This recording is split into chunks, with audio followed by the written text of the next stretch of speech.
The hull breach alarm screamed through the mining station's corridors as Marcus Chen slammed his bleeding fist against the emergency seal panel for the 47th time. The metal refused to close. Atmosphere vented into the black void beyond, dragging equipment and debris past his magnetic boots. His oxygen counter blinked red. 4 minutes remaining. The Korthax invasion fleet had torn through Earth's outer colonies in 6 hours. This station, Outpost Venturi, had been their first target. Everyone else had evacuated or died. Marcus stayed because the central reactor would detonate if someone didn't manually override the cascade failure, and that explosion would destroy the 3 civilian transports still struggling to clear the blast radius. His left arm hung useless, broken when a support beam collapsed during the first bombardment. Blood ran down his temple into his eye. The seal panel sparked under his knuckles again. Nothing. He hit it again. The station shuddered as another Korthax warship passed overhead, its weapons carving through the superstructure like a knife through paper. Marcus wiped blood from his vision and studied the panel's cracked display. The manual override required a specific rhythm, a pressure sequence he'd read about once in a maintenance manual years ago. His brain felt fuzzy from oxygen deprivation, but he closed his eyes and remembered. Tap. Pause. Tap, tap. Pause. The seal groaned. Moved 3 centimeters. Stopped. Marcus sagged against the wall, chest heaving. 3 minutes of air. His radio crackled with static and a fragment of a voice. Transports clear, before cutting out. The reactor still needed shutdown. He pushed off the wall and stumbled down the corridor toward engineering, each step a negotiation with his failing body. The lights flickered and died. Emergency systems had finally collapsed. Marcus pulled a chem light from his belt and cracked it, bathing the passage in pale green. His shoulder scraped the wall as he moved, leaving a smear of blood. The engineering bay door had buckled in the attack, leaving a gap barely wide enough for a child. Marcus dropped to his knees and forced his body through, metal edges tearing his suit. Fresh air hissed out. He sealed the tear with emergency tape and kept moving. The reactor loomed before him, a massive cylinder surrounded by catwalks and control stations. Warning lights painted everything crimson. The override console sat 3 levels up. Marcus gripped the ladder and climbed. His broken arm swung freely, sending waves of agony through his chest. Halfway up, his vision grayed. He stopped, forehead pressed against cold metal, and counted to 10. Then he climbed. At the console, his hands shook so badly he could barely read the display. The cascade had progressed to Stage 7. Stage 8 meant detonation. He had maybe 90 seconds. The override sequence required inputting a 40-digit code while simultaneously routing coolant through backup systems. Impossible for one person, especially one half-dead from oxygen loss and trauma. Marcus split his attention between the keypad and the coolant controls, his good hand flying across both. He made 3 mistakes and had to restart. 60 seconds? His vision tunneled. The oxygen counter read zeros. He was breathing recycled air from his suit's emergency reserve now, maybe 30 seconds worth. 45 seconds to detonation. Marcus forced his fingers to move with precision he didn't know he possessed. Each number had to be perfect. Each coolant valve timed exactly right. His lungs burned. 30 seconds. The last digit. He slammed his palm against the execute button. Nothing happened. Marcus stared at the screen, comprehension slow. He'd entered the code correctly. The system simply didn't have enough power to engage the override with primary systems down. He needed to reroute power from life support, but life support was already dead. The display mocked him with its countdown. 20 seconds.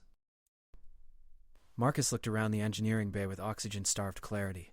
The emergency generator sat in the corner, designed to power critical systems for exactly this scenario. It required manual activation. Manual activation meant crossing 30 meters of catwalk, climbing down 2 levels, and pulling a physical lever. In 20 seconds. Impossible. Marcus ran. His broken arm flopped against his side. His boots hammered against metal grating. He took the stairs 3 at a time, half falling, half controlled descent. 12 seconds. The generator room door stuck. He threw his shoulder against it, and something inside his chest tore. The door opened. 8 seconds. The activation lever gleamed in his chem light, covered in safety guards and warning labels. Marcus ripped the guards away with his bare hands and pulled. The lever didn't move. Safety lock. 4 seconds. He found the lock release, a button recessed beneath a plastic cover. His fingers felt like sausages. He couldn't grip it. 2 seconds. Marcus put his mouth against the button cover and bit down, ripping it away. Blood filled his mouth. He slammed his palm against the button and pulled the lever with every fragment of strength remaining in his body. The generator roared to life. The reactor's countdown stopped at 1 second. Marcus collapsed to his knees, then to his side. Darkness crept in from the edges of his vision. He'd done it. The transports were safe. The station wouldn't explode.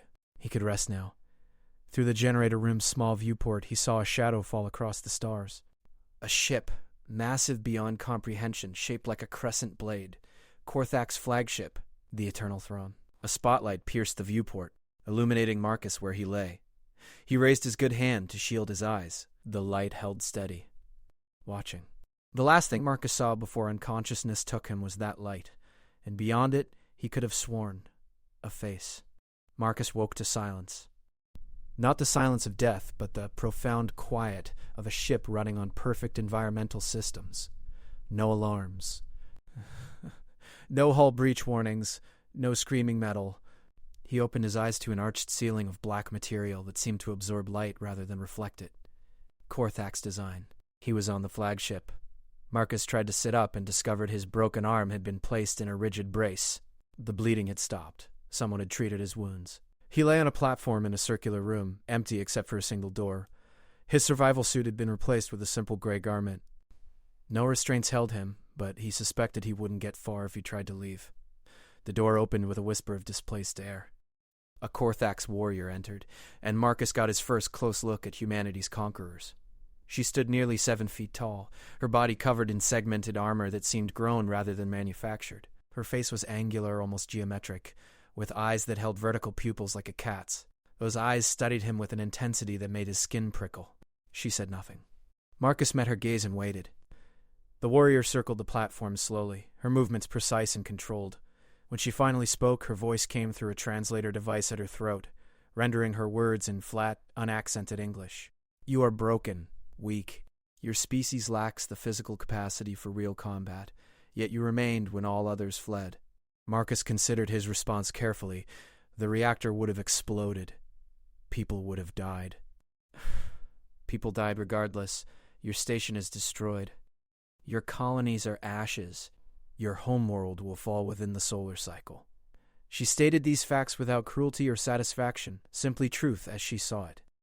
Then why pull me from the wreckage? That is the question I brought to Her Majesty. She commanded me to bring you here. To observe. The warrior stepped closer. I am Commander Sekthan, primary guard to Queen Veshara. I have studied your species since we began this campaign. Humans break easily. They panic. They abandon their posts when death approaches. They are not soldiers. We're miners and farmers and engineers, Marcus said quietly. We were never meant to be soldiers. Precisely, which makes your actions anomalous. Sekthan's head tilted slightly. You should have fled. Your biology demanded it. Your wounds were severe, your oxygen depleted.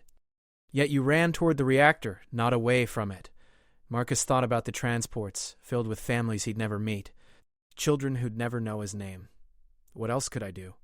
Something flickered across Sekthan's face, too quick to identify. She turned and walked to the door. The Queen will see you now. You will walk, not be carried.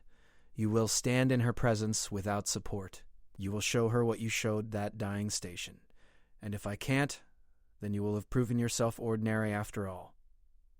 The door opened. Sekthan waited. Marcus swung his legs off the platform and stood. Pain lanced through his ribs where something had torn during his desperate run. He took a step. Another. His legs trembled but held. Sekthan led him through corridors of that same light-absorbing black material. They passed other Korthak's warriors and technicians who stopped to watch Marcus with expressions he couldn't read. Word had apparently spread. The human from Outpost Venturi. The one who stayed behind. They walked for what felt like hours, though Marcus suspected it was only minutes. His perception remained skewed from the oxygen deprivation. Finally, they reached a massive door inscribed with symbols that hurt to look at directly. It opened without sound. The throne room beyond defied human architectural logic. The walls curved impossibly, creating a space that felt both vast and intimate. At its center, elevated on a dais of crystalline material, sat Queen Veshara. She was smaller than Marcus expected, perhaps only 6 feet tall, but the power radiating from her presence made the room feel too small to contain her. Her armor flowed like liquid metal, dark as deep space and studded with fragments of stars. Her face was sharper than Sekthan's, more refined, with eyes that burned with an amber light. She watched Marcus approach with complete stillness. Sekthan stopped 10 paces from the dais and gestured for Marcus to continue alone. He walked forward on legs that barely functioned, his broken body held together by will and medical intervention. He stopped before the queen and met her burning gaze. The throne room held perhaps 50 Korthaks, all silent, all watching. "Kneel," Sekthan commanded from behind him. Marcus considered it. His legs would probably give out if he tried to kneel anyway, but he remained standing, not from defiance, but from the simple fact that if he went down, he wouldn't get back up. Queen Vishara raised one hand. The room's tension shifted. "Let him stand. It is clearly all that keeps him conscious." Her voice needed no translator, resonating directly in Marcus's mind with a weight that made his teeth ache. "You are Marcus Chen. Age, 32. Mining engineer, no military training, no combat augmentation, no genetic enhancement. By all measures, the least capable human to face a Korthax invasion fleet. Yes, what else could he say? Yet when your station died, when your people fled, when your body failed, you continued. Commander Sektan has shown me the recordings from your station's final moments. She believes you acted from ignorance of your own limitations." The queen leaned forward slightly. "I believe differently. Explain yourself." Marcus's mouth felt dry. The room tilted slightly, then steadied. The transports needed time, the reactor was going to explode, someone had to shut it down. "You were dying." "Yes." "You had no chance of success." "No." "You proceeded anyway." "Yes." Silence stretched. Queen Veshara studied him with eyes that seemed to see through flesh and bone to something deeper.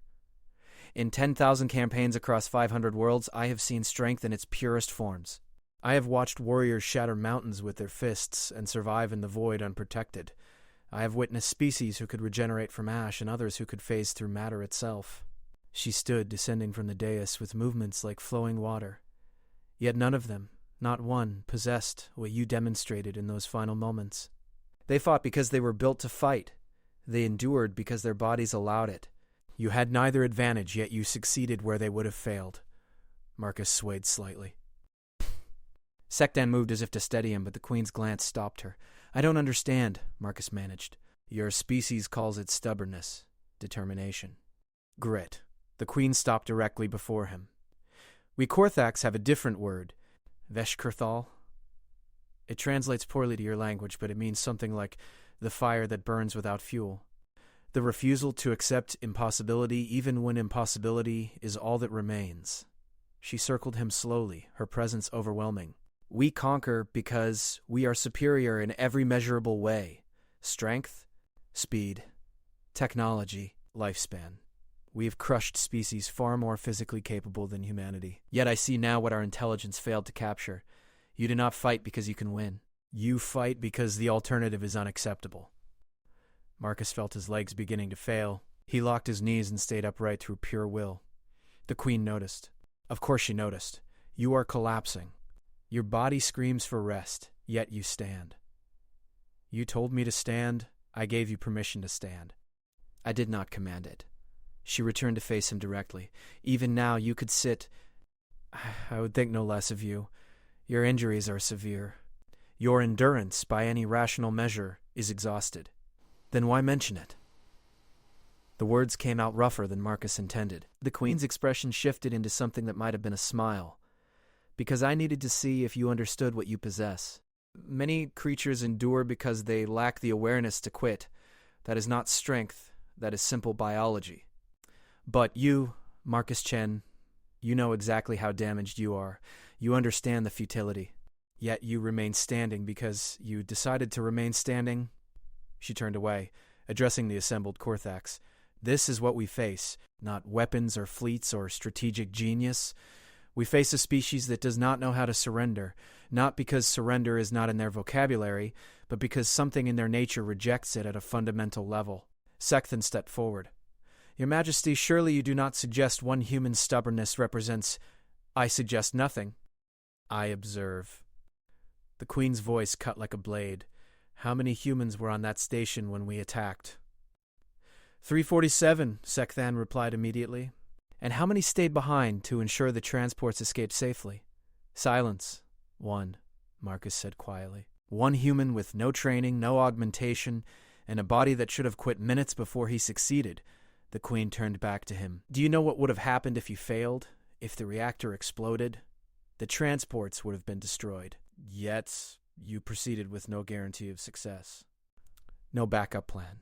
No hope of survival even if you succeeded. There was always hope.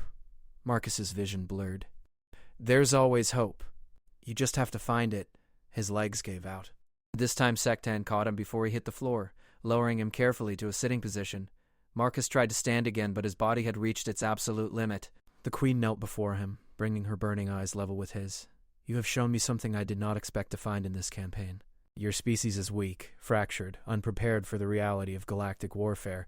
You will lose worlds. You will watch your cities burn. By every tactical analysis, humanity cannot win this war. She placed one hand on his shoulder, the touch surprisingly gentle. But I've learned that victory and defeat are not always measured in ships destroyed or territory claimed. You cannot defeat us in battle. Your technology is inferior. Your numbers insufficient. Your military doctrine primitive. Marcus met her gaze even as consciousness slipped away. But you do not need to defeat us. You only need to refuse to surrender, to keep standing when standing is impossible, to run toward the reactor when every instinct screams to flee. She stood, her voice carrying through the throne room. I came to this system to conquer humanity. I believed it would take 6 months, perhaps less. I see now I was wrong. She addressed Sekthan directly. Prepare a medical suite.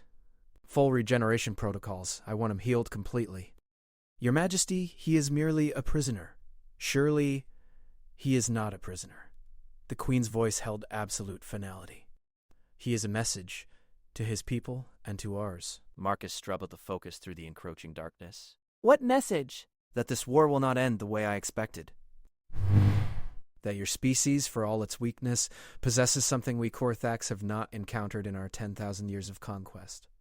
She looked down at him, and for the first time Marcus saw something in those amber eyes that might have been respect. You possess the ability to continue when continuation should be impossible. And that, Marcus Chen, is the most dangerous weapon in the universe. The darkness finally claimed him, but not before he heard the Queen's final words. Take him to medical. We need to discuss a ceasefire. Consciousness returned slowly. Marcus became aware of sensation before thought. The absence of pain, the steady rhythm of his breathing, the softness of whatever he lay upon. He opened his eyes to a room bathed in soft blue light. His body felt whole. The broken arm moved without resistance. The torn ribs drew breath painlessly. He sat up and examined himself. The injuries were gone, healed so completely there wasn't even scar tissue. Korthax medical technology worked miracles. The door opened and Sekthan entered, carrying what looked like Marcus's original clothes, cleaned and repaired. You have been unconscious for 3 standard cycles. The regeneration required significant intervention. She set the clothes on a nearby table. How do you feel? Like I didn't almost die. Marcus flexed his fingers, marveling at the complete restoration. Why? The Queen commanded it. Why? Sekthan was quiet for a moment. You changed her perspective. And when the Queen's perspective changes, the galaxy shifts with it. She gestured to the clothes. Dress. You have been summoned. Another audience? No. A negotiation. Marcus dressed quickly, his mind racing. Negotiation for what? The Queen has ordered a complete cessation of hostilities against human territories. No further attacks. No advancement of occupied zones. A formal ceasefire pending diplomatic discussions. The words didn't make sense. Marcus stared at Sekthan. Because of me? Because I shut down a reactor? Because you demonstrated something the Queen values above strength. Sekthan's expression remained neutral, but her voice carried an edge of something Marcus couldn't identify. She believes your species cannot be conquered. Not because you are strong, but because you lack the wisdom to recognize when you are beaten. That's not exactly flattering. It was not meant to be. The Queen does not traffic in flattery, she deals in truth.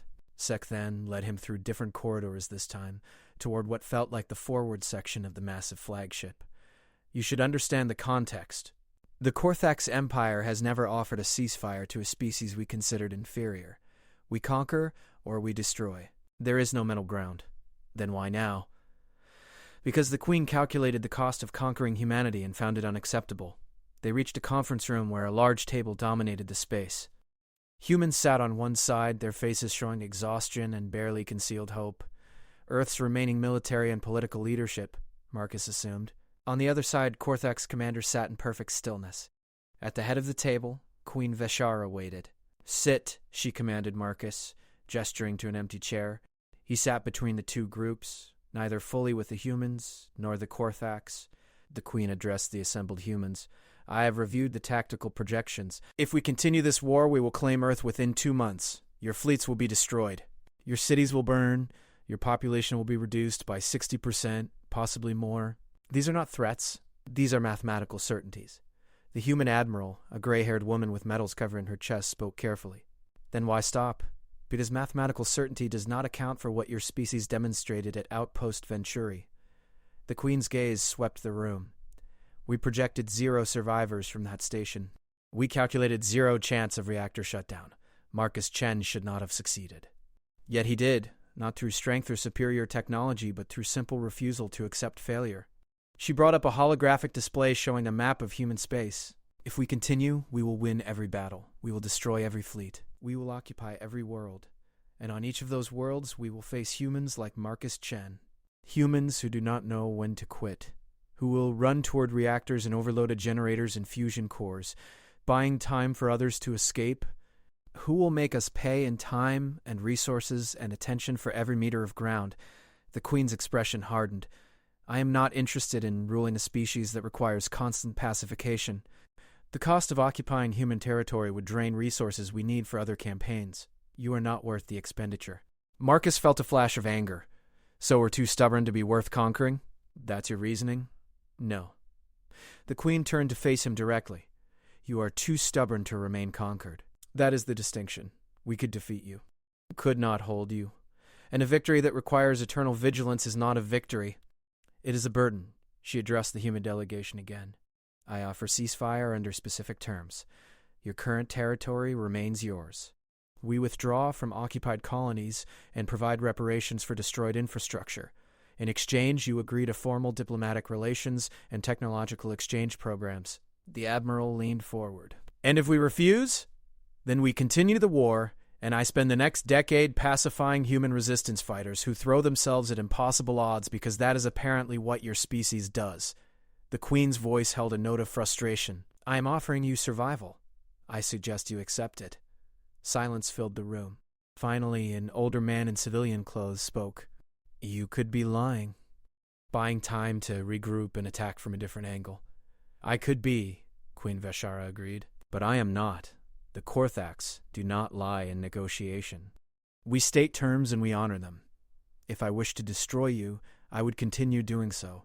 I wish instead to redirect my resources towards species who actually threaten us, not species who simply refuse to die quietly." Marcus watched the human delegation exchange glances, saw the calculations running behind their eyes. They knew they couldn't win militarily. A ceasefire, even one born from frustration rather than respect, was better than annihilation. The Admiral spoke. "We need time to consult with our government. You have 6 hours. After that, the offer expires and we resume conquest." The Queen stood. "Marcus Chen will remain aboard this vessel as liaison during negotiations. His perspective has proven valuable." The meeting ended. The human delegation was escorted out, leaving Marcus alone with the Queen and Sekthan. "Why make me the liaison?" Marcus asked. "Because you understand something both our species need to learn." The Queen approached the viewport, staring out at the stars. "Strength is not measured in the battles you win, but in the battles you refuse to lose. Your people need to understand they survived not because they were strong, but because they would not stop being weak. That doesn't make sense, doesn't it? You were dying, broken, oxygen-starved, weak in every measurable way. Yet you treated that weakness not as a limitation but as a challenge to overcome. That is your species' true power." She turned to face him. "My people have been strong for so long we forgot what it means to face impossible odds. We forgot that sometimes the greatest victories come not from overwhelming force, but from simple refusal to surrender." Marcus thought about Outpost Venturi, about the reactor countdown, about the moment when he should have given up. So what happens now? Now you help broker a peace that should be impossible. You stand between two species and show them both that strength and weakness are not opposites, but different faces of the same determination. The Queen's amber eyes held his. You've already changed the course of this war, Marcus Chen. Now change the course of the peace. Sektan stepped forward. The human delegation is returning. The doors opened and the Admiral entered with her team. Her expression was carefully neutral. Our government has authorized us to negotiate, but we have one condition. Name it. Marcus Chen must be present for all discussions, as a witness and advisor. The Queen's expression might have been a smile. Agreed. Let us begin. The negotiations stretched across days. Marcus sat at that table, listening to both sides argue over territory boundaries and technology transfers and reparation schedules. He said little, but when he spoke, both sides listened. On the fourth day, as they argued over a particularly contentious mining world, Marcus interrupted. This is stupid. Both delegations turned to stare at him. We're arguing over resources and territory like this is a normal war. It's not. You tried to exterminate us. He looked at the Korthax delegation, and we were going to fight until every last human was dead rather than surrender. That's not normal either. The Admiral frowned. What's your point? My point is that if we treat this like a standard treaty, we learn nothing. The Queen stopped the war because she saw something in how I handled Outpost Venturi. She saw that humans don't quit. But that's not unique to us. Every species probably has that trait somewhere. Marcus stood, drawing all eyes. What made the difference was that she recognized it. She valued it enough to change her entire military strategy. That's the real story here. Not that we're stubborn, but that she was wise enough to see stubbornness as strength. He turned to Queen Vishara. You said we couldn't be held. But maybe you were wrong about what holding means. Maybe instead of occupying territory, you start building alliances. Maybe the species that doesn't quit becomes the species you want on your side instead of in your way. The Queen's eyes narrowed. You suggest an alliance? Between humans and Korthax?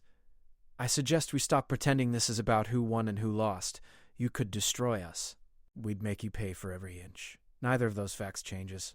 So instead of fighting over scraps, maybe we figure out what happens when the species that never quits teams up with the species that never loses. Silence stretched. Then Queen Veshara stood.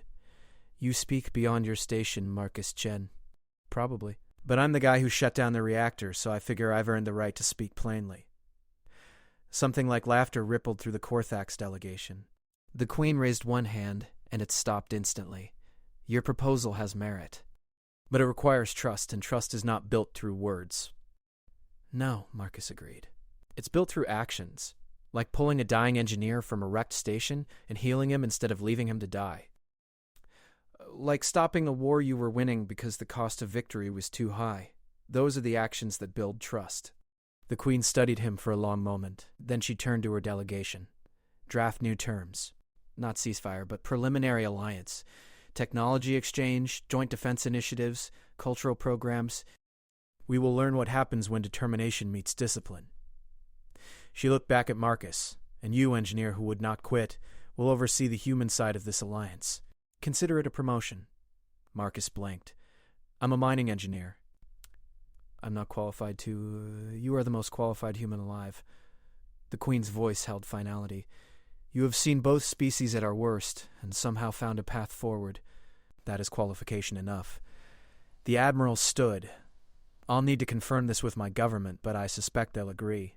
Marcus has become something of a symbol among our people. The man who stood alone against the Korthax fleet and somehow survived. Not survived, Marcus corrected quietly. Succeeded. There's a difference. Yes, Queen Vishara said. There is. The negotiations concluded 3 days later with an unprecedented treaty. The Korthax Empire and humanity entered into a formal alliance. The first time in Korthax history they had allied with a species they considered inferior. Marcus stood on the flagship's observation deck, watching Earth turn slowly in the viewport below. The planet bore scars from the brief war, but it lived. Humanity lived. Sekthon joined him at the viewport. You changed history, Marcus Chen. How does it feel? Exhausting. He smiled slightly. I just wanted to shut down a reactor. Now I'm a diplomatic liaison between species. The Queen chose well. You understand both sides. You have seen us at our most brutal and most merciful, and I've seen humans at their most desperate and most determined. Marcus watched clouds swirl across Earth's surface. We're a weird species. We know we're outmatched. We know the odds are impossible, and we do it anyway. That is not weird. That is Veshkarthal, the fire that burns without fuel. Secthan's expression softened slightly. The Queen has spoken of expanding the alliance, of seeking other species who demonstrate similar traits. She believes the Korthax have grown complacent in our strength, and she thinks stubbornness is the cure. She thinks determination paired with strength creates something greater than either alone. Sekthan turned to face him. You have given us a gift, Marcus Chen. You have reminded us that true power is not the ability to destroy, but the wisdom to know when not to. Marcus thought about those final moments on Outpost Venturi, the countdown, the impossible task, the decision to try anyway. I just did what needed doing. Yes, and that simplicity is what makes it profound. The door opened and Queen Veshara entered. She approached the viewport and stood beside Marcus. Your people are calling you the engineer who stood. They have made songs about Outpost Venturi. You are a hero to them. I was just the one who didn't run away. You were the one who ran toward the danger when everyone else ran from it. That distinction matters. She gestured to the planet below. Because of you, those lights continue to burn. Those cities continue to live. 700 people on those transports will tell their children about the engineer who saved them, and those children will tell their children. Your refusal to quit echoes forward through generations. Marcus felt the weight of it, the impossible responsibility. I don't know how to be that person. You already are that person. You simply need to accept it. The Queen's voice softened. I have led the Korthax Empire for 300 of your years. I have seen strength in every form. Yet in that mining station, watching a broken human drag himself toward certain death because the alternative was unacceptable, I saw something new. I saw the kind of strength that builds civilizations rather than conquers them. She turned to face him fully. You asked me once why I pulled you from the wreckage. The truth is I needed to understand what drove you. I needed to see if it was ignorance or nobility, desperation or determination. And in meeting you I found my answer. Which was? That humanity's strength is not measured in ships or weapons or soldiers. It is measured in miners and engineers and farmers who, when faced with impossible odds, simply refuse to accept impossibility. That is a strength no empire can conquer. It can only be destroyed or embraced. Queen Veshara placed her hand on Marcus's shoulder. I choose to embrace it. And in doing so, perhaps the Korthax Empire becomes something greater than it was. Perhaps we learn that true conquest is not taking territory, but earning allegiance. Not demanding surrender, but inspiring loyalty. Marcus looked at this alien queen who had tried to destroy his species and instead forged an alliance. What happens now? Now you return to Earth. You help build the bridges between our peoples. You show both sides that the engineer who would not quit became the foundation upon which peace was built. She smiled, a fierce expression full of teeth. And when the next crisis comes, when the next impossible situation arises, you will be there, running toward the reactor, refusing to surrender, showing the galaxy what it means to possess Veshkarthal. I'm just one person. You are just one person on Outpost Venturi, yet here we stand negotiating peace instead of planning annihilation. Never underestimate what one person can accomplish when they refuse to quit. The Queen stepped back. Go home, Marcus Chen. Your people need their hero. And remember, you are not alone anymore. The Korthax stand with you now. When you run toward the reactor, we run beside you. Marcus looked out at Earth, one final time from the deck of the Korthax flagship. Somewhere down there, people were rebuilding. Living their lives, never knowing how close they came to extinction. He thought about the reactor countdown, the final second, the impossible pull of that lever. He had been the weakest person in that situation. Broken, oxygen-starved, untrained. He had no right to succeed. But he had succeeded anyway, not because of strength, but because the alternative was unacceptable. And that refusal, that simple, stubborn determination to keep going when stopping would have been easier, had changed everything. The Queen was right. He wasn't the strongest. He was just the one who never quit. And somehow, impossibly, that had been enough.